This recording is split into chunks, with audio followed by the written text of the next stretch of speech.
श्रोतागण, भाई और बहनों, मातृशक्ति को नमन।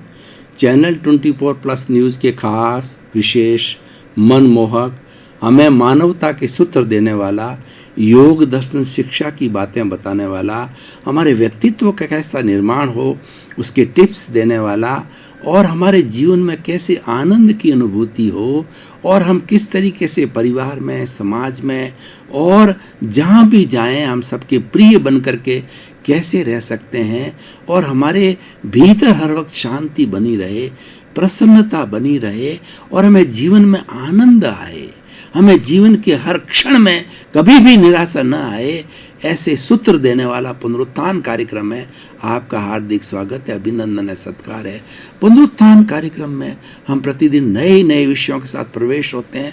हर विषय को होलिस्टिक बनाया जाता है, मल्टी डायमेंशनल बनाया जाता है, हर विषय को शोध परख बनाया जाता है, और उसके अंदर ऐसी अनुभवजन्य सामग्री डाली जाती है कि वो एपिसोड हर वर्ग के लिए, हर मेंटल स्टेटस के लिए, हर व्यक्ति के लिए, हर उम्र वाले के लिए, हर सोच वाले व्यक्ति के लिए उपयोगी हो, और उसमें से वह कुछ ऐसी खुराक निकाल सके जो उसके लिए उपयोगी हो। तो आज हम एक बहुत ही अति उत्तम विषय जो कि हमारे जीवन निर्माण से जुड़ा हुआ है वो लेकर आपके सामने उपस्थित हुए हैं, और वो हमारा विषय जो है सह अस्तित्व एवं सदाचार।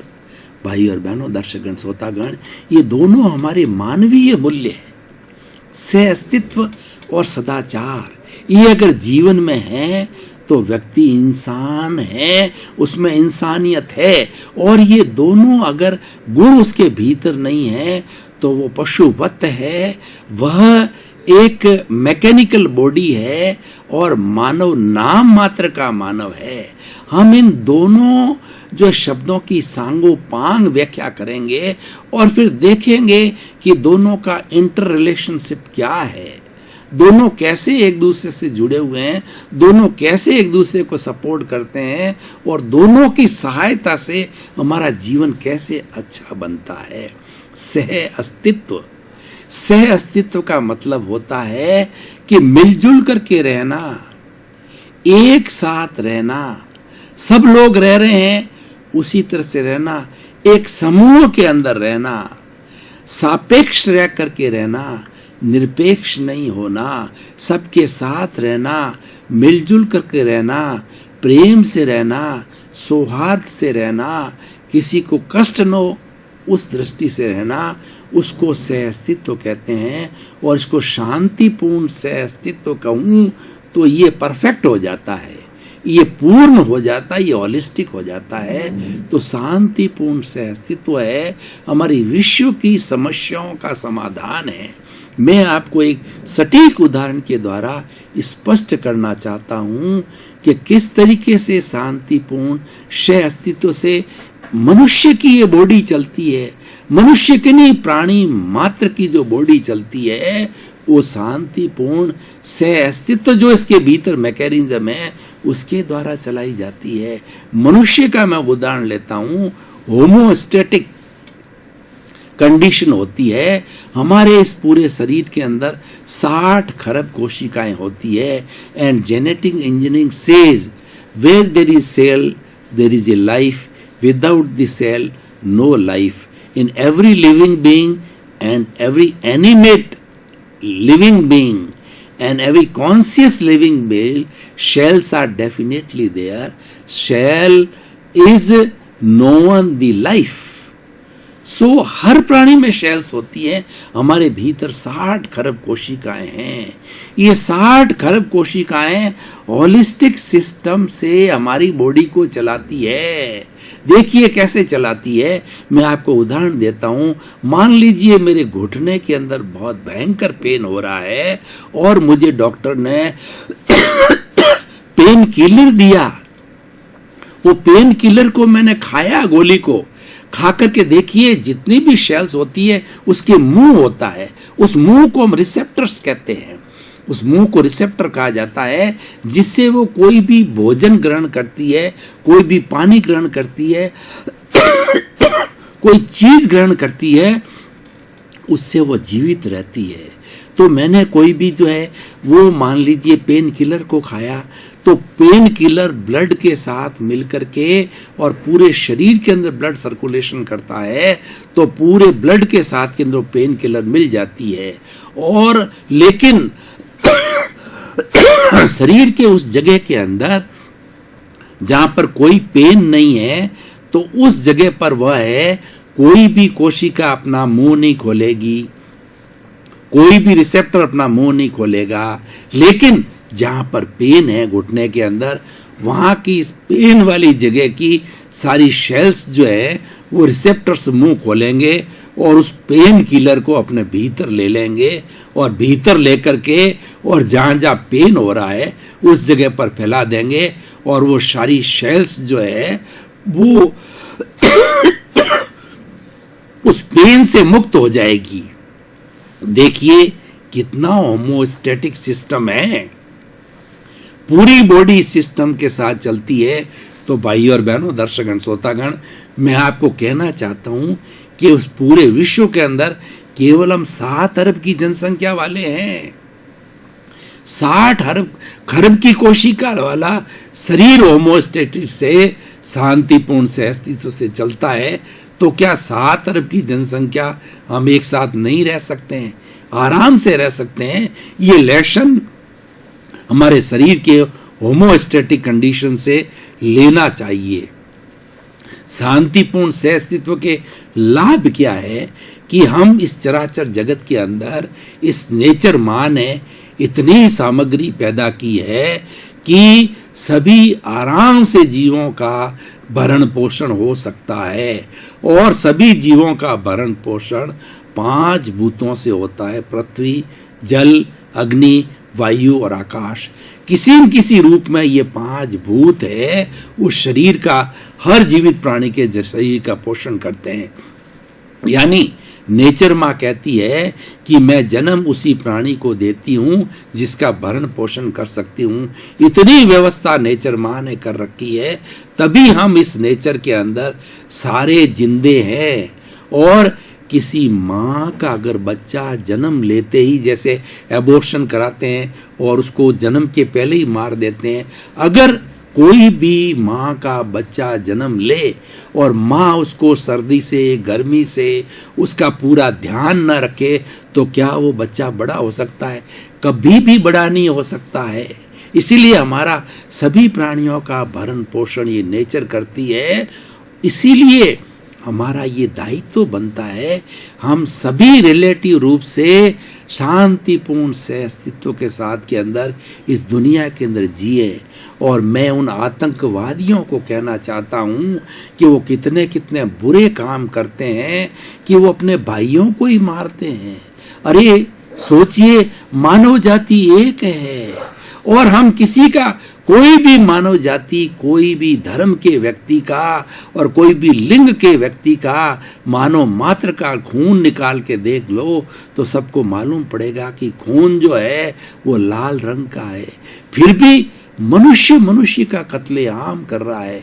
आतंकवादी कितना बुरा कार्य कर रहे हैं, अपने थोड़े से लोभ के लिए कितने घर उजाड़ देते हैं और कितनी दहशत फैलाते हैं। ये अशांतिपूर्ण जीवन है, अशांतिपूर्ण जो है हमारा अस्तित्व है, इसको रोका जाना चाहिए। और आज तो देखिए कि पूरे इस विज्ञान ने सारी पृथ्वी को और हम सबको इतना करीब ले आए हैं कि सारा विश्व एक वसुधा बन गई है। हमारा वसुधैव कुटुंबकम क्या कहता है? हम सभी इस पृथ्वी माँ की संतान हैं, हम एक ईश्वर की संतान हैं। एक ईश्वर की संतान होने का कारण भाई भाई है, तभी उसका नाम दिया भाईचारा। या मतलब भाई वत साथ में रहो। एक परिवार में भाई बहन कैसे साथ रहते हैं, बड़े एक दूसरे का सहयोग करते हैं, सम्मान करते हैं, रेस्पेक्ट करते हैं, उससे उनका जीवन बड़े आनंद के साथ निकलता है। उसी तरीके से हमको इस सारी सृष्टि के अंदर शांतिपूर्ण से अस्तित्व से रहना चाहिए, चाहे व्यक्ति किसी देश का। और अब क्योंकि सारी पृथ्वी तो छोटी हो गई है, हम जो है सारे सैटेलाइट से जुड़ गए हैं। पूरा विश्व सैटेलाइट से ऐसा जुड़ गया है कि सभी संस्कृतियां एक पास में आ गई है, एक जैसे हो गए हैं। तो तो आज के इस विज्ञान के युग के अंदर शांतिपूर्ण सहअस्तित्व की सबसे ज्यादा आवश्यकता है, जो कि पहले, आज से पहले जब विज्ञान तरक्की नहीं की थी उससे ज्यादा आज आवश्यकता है। तो हमें जीवन में लक्ष्य बनाना चाहिए कि मैं ऐसा कोई कार्य नहीं करूं ताकि मेरे साथ रहने वाले प्राणी मात्र को कष्ट न हो।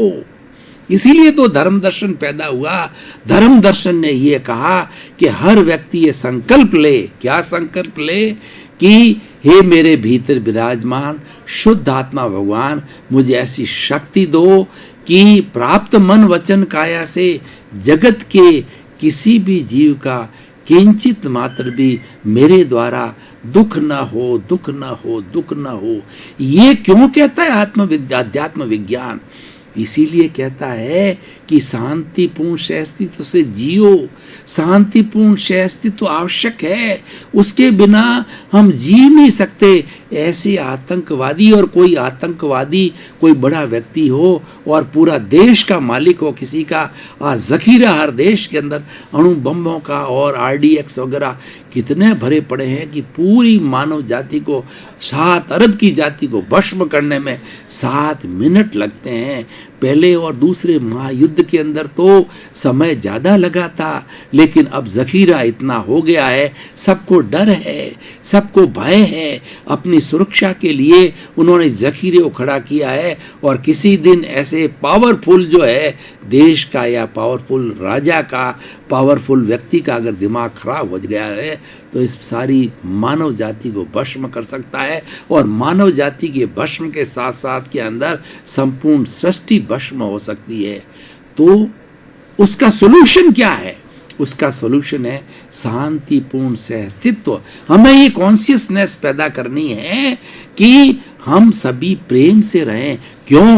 कि नेचर माँ सुप्रीम है, इसने हमको जन्म दिया है और इसने गारंटी ली है कि मैं आपका जीवन भर भरण पोषण करूंगा, मेरे भंडार में सब जो है सामग्री उपलब्ध है, लेकिन तुम शांति से रहो, मेरी शरण में रहो। जैसे एक बच्चा माँ की शरण में रहता है तो माँ उसकी गारंटी लेती है कि मैं तेरे को अच्छी तरह से पांव पे खड़ा कर दूंगी। उसी तरीके से हमारी सृष्टि माँ कहती है।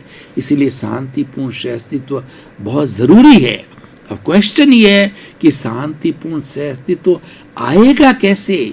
उसके लिए इसके साथ मैंने एक बड़ा सूत्र दिया है, सदाचार। सदाचार का मतलब होता है अच्छा आचरण करना, मानवीय आचरण करना, ऐसा आचरण करना कि पड़ोसी को मेरे द्वारा कष्ट न हो, मैं कोई ऐसा कार्यकलाप न करूं कि दूसरे के लिए घातक हो, दूसरे के लिए अनिष्टकारी हो, दूसरे को तकलीफ देने वाला हूं। मैं भी जीऊं और सभी जिए। इसीलिए सिद्धांत भगवान महावीर स्वामी ने दिया, कितना वैश्विक सिद्धांत दिया कि जियो और जीने दो, स्वयं जियो, पड़ोसी को जीने दो, सारी सृष्टि के लोगों को जीने दो। क्योंकि हम रिलेटिव हैं, हम सभी ने जन्म लिया है, हम सभी सुख चाहते हैं, कोई प्राणी दुख नहीं चाहता है। मनुष्य नहीं, इस सृष्टि का कोई भी प्राणी है, हर एक सुख चाहता है। इसीलिए जो है हमें बड़े प्रेम के साथ में रहना चाहिए। तो सदाचार का मतलब है कि जो हमारे आचरण के ऐसे ऐसे गुण, उनको सदाचार कहा जाता है, जो कि हम सद आचरण को सदाचार कहते हैं। कौन कौन से होते हैं वो देखिए, बड़े बड़े सूत्रों को हम लेवें। सबसे पहले लेवें मैत्री। अपना सच में स्वेजा मैतिंग भूए सुकप्प है। भगवान कहता है कि स्वयं सत्य खोजो, सबके साथ मैत्री करो। प्राणी मात्र में वही है जो तुम हो, जो तुम्हारे में है वो अगले प्राणी में है। तुम्हारे और किसी भी प्राणी में, सृष्टि में कोई फर्क नहीं है। एक सी चेतनामय आत्मा है, और वह आत्मा कीड़े की, मकोड़े की, हाथी की, पेड़ की, पौधे की, भगवान महावीर की, राम की, कृष्ण की, बुद्ध की, जीसस की, और उसके साथ मोहम्मद साहब की, किसी को भी बड़े व्यक्ति को देख लो, सब की एक जैसी चेतना है। तो इसीलिए जब सबकी चेतना एक है, हम एक दूसरे को कष्ट क्यों दें, सबके साथ मित्रता करें, उसको आत्मवत समझें। देखिए आत्मवत कैसे समझना चाहिए, मैं उदाहरण के द्वारा स्पष्ट करना चाहता हूँ कि हमारे कबीर दास जी एक बहुत बड़े संत हुए हैं, जो कि जो है वो भक्ति मार्गी संत हुए हैं। उन्होंने हमारी इस दुनिया को बहुत सी चीज़ें सद्ज्ञान दिया है। वो सदाचार का जीवन जीते थे, ज़्यादा पढ़े लिखे नहीं थे, पर इंट्यूशनल पावर बहुत मजबूत थी। तो उनके घर में बकरी थी, बकरी पाला करते थे, बकरी का दूध पिया करते। तो बकरी जो है घास फूस खाती है।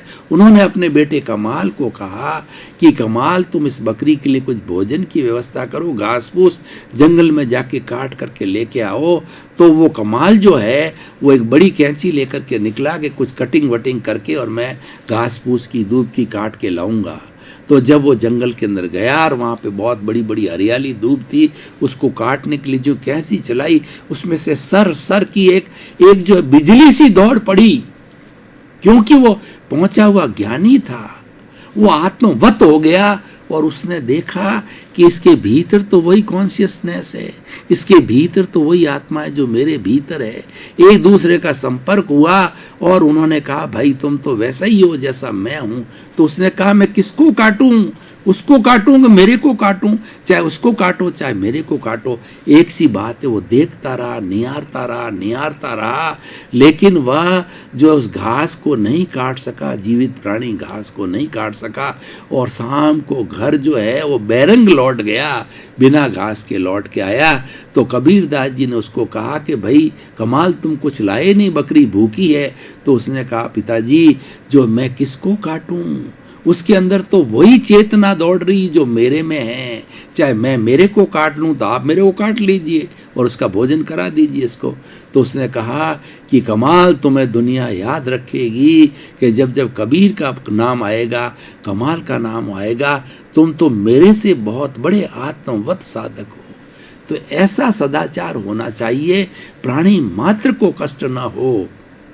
और मैत्री की बात में प्रमोद की भावना, हम शांतिपूर्ण सहअस्तित्व से कैसे रह सकते हैं। होता क्या है कि हम ईर्ष्या करते हैं, हम जलन करते हैं, हम घृणा करते हैं, हम सुपीरियरिटी कॉम्प्लेक्स में चले जाते हैं, अहंकार में इंफीरियरिटी कॉम्प्लेक्स में चलाते हैं, डिप्रेशन के अंदर। अहंकार क्या कराता है कि मैं तो इन सब से बहुत बड़ा हूँ, मैं तो विश्व का सबसे बड़ा व्यक्ति हूँ। और इंफीरियरिटी कॉम्प्लेक्स इतना अपने आप को गिरा देती है कि मैं तो कुछ जानता ही नहीं, मैं तो कुछ कर ही नहीं सकता, इन लोगों के सामने मैं क्या बात करूं, मेरे तो कुछ ज्ञान ही नहीं। ये इंफीरियरिटी कॉम्प्लेक्स है।